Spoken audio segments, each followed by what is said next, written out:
Bismillahirrahmanirrahim. Assalamualaikum warahmatullahi wabarakatuh. Perkenalkan, nama saya Yulia Nurmulyani, NPM 10100118053 dari Fakultas Kedokteran. Di sini saya akan menyampaikan terkait penelitian saya dengan judul Hubungan antara work from home pada bulan Maret tahun 2020 dengan angka persalinan ateram di Puskesmas Ibrahim Aji, Kiara Condong, Bandung. Yang dimulai dengan pendahuluan, yaitu latar belakang dari penelitian saya ini terjadinya COVID-19 di daerah Wuhan, Cina, yang kemudian COVID-19 ini menyebar ke seluruh dunia hingga WHO menetapkan adanya kondisi darurat kesehatan global pada tanggal 30 Januari tahun 2020.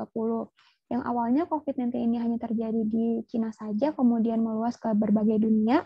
Salah satunya adalah negara kita, yaitu Indonesia, yang terkonfirmasi pertama kali pada tanggal 2 Maret tahun 2020. Untuk menurunkan dari angka peningkatan kejadian COVID-19 ataupun untuk mencegah dari perluasannya, maka pemerintah menerapkan adanya suatu kebijakan yaitu WFH ataupun pemberlakuan seluruh kegiatan di dalam rumah selama 14 hari sejak tanggal 16 hingga 29 Maret tahun 2020. Akibat dari WFH ini menimbulkan adanya keterhambatan pelayanan kontrasepsi dan juga KB dan juga menimbulkan adanya interaksi yang sering antara suami dan istri hingga mereka sering melakukan hubungan seksual. Kemudian juga dibenarkan oleh beberapa media massa yang menyebutkan bahwa untuk angka kehamilan Jawa Barat di tengah pandemi corona itu mengalami adanya peningkatan yang dibenarkan pula oleh Bapak Gubernur Jawa Barat yaitu Bapak Ridwan Kamil. Kemudian untuk selanjutnya ini adalah metode penelitian. Untuk yang pertama terkait dari subjek penelitiannya adalah ibu bersalin ateram ataupun cukup bulan, dan untuk populasinya ini adalah ibu bersalin ateram di Puskesmas Ibrahim Aji pada tanggal 29 November hingga 3 Januari tahun 2020 dan 29 November hingga 3 Januari tahun 2021. Untuk metode penelitiannya ini adalah penelitian kuantitatif dengan metode observasional analitik.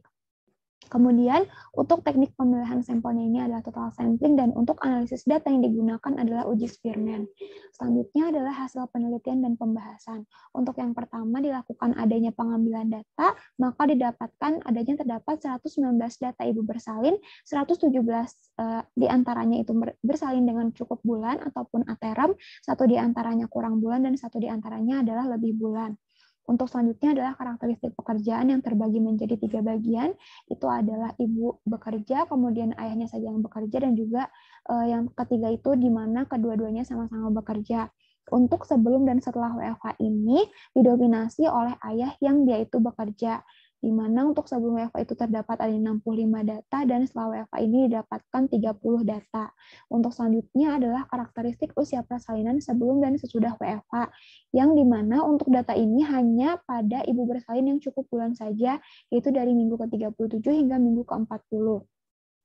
Sebelum WFH terjadi, didominasi oleh ibu bersalin dengan usia kehamilan 37 minggu dengan sebanyak ibu bersalin 47. Sedangkan setelah WFH itu didominasi oleh ibu bersalin pada usia kehamilan 38, di mana untuk datanya itu ada 18 ibu bersalin. Untuk selanjutnya dilakukan uji cross-tab untuk melihat hubungan antara kedua variabel dalam satu tabel. Dilanjutkan dengan uji normalitas menggunakan Kolmogorov Smirnov, dikarenakan untuk jumlah dari datanya ini lebih dari 50. Untuk nilai signifikansi angka persalinan sebelum dan sudah WFH ini didapatkan sebesar 0,000, yang artinya lebih kecil dibandingkan alfa 0,05, sehingga dapat disimpulkan bahwa data tersebut tidak terdistribusi secara normal. Selanjutnya dilakukanlah uji beda menggunakan Mann-Whitney, yaitu untuk mengetahui nilai rata-rata antara kedua kelompok yang terbagi menjadi 2, yaitu sebelum WFH dan juga sesudah WFH. Untuk rata-rata sebelum WFH itu adalah 37,50, sedangkan untuk sesudah WFH ini adalah 38,22. Selanjutnya, dilakukanlah penilaian ataupun mengetahui hubungan antara peraturan daerah work from home di bulan Maret tahun 2020 dengan angka persalinan ateram, yang dimana untuk analisisnya ini menggunakan uji Spearman. Koefisiensi korelasi pada angka persalinan dan WFH adalah 0,230. Angka tersebut menunjukkan bahwa terdapat adanya hubungan antara angka persalinan dengan WFH namun kurang kuat. Di mana untuk pembahasannya ini berdasarkan dari hasil penelitian didapatkan 82 ibu bersalin sebelum WFH dan 37 ibu bersalin setelah WFH. Untuk uji korelasinya ini menggunakan Spearman yang diketahui untuk jumlah N-nya itu adalah 119. Koefisiensi korelasi pada angka persalinan dan WFH adalah 0,230 dan angka tersebut menunjukkan bahwa terdapat adanya hubungan antara angka persalinan dengan WFH namun kurang kuat. Dan hubungan yang dimaksud ini adalah WFH dapat menurunkan angka persalinan dan dapat dilihat berdasarkan data rekam medis dan juga uji yang sudah dilakukan, bahwa ibu bersalin ini lebih banyak saat sebelum WFH dibandingkan dengan setelah WFH. Sehingga untuk opini masyarakat dan pemerintah untuk di Puskesmas Ibrahim Aji ini tidak dapat terbuktikan. Kemudian untuk simpulannya, yang pertama itu terkait dari simpulan umum, bahwa WFH ini memiliki hubungan dengan angka persalinan cukup bulan di Puskesmas Ibrahim Aji, Kiara Condong, Kota Bandung. Dan untuk simpulan khususnya ini, yang pertama, 82 ibu bersalin sebelum WFH dan 37 ibu bersalin setelah WFH, yang dimana dominasinya itu lebih banyak sebelum WFH. Kemudian lebih banyak suami yang bekerja dibandingkan dengan ibu atau keduanya yang sama-sama bekerja.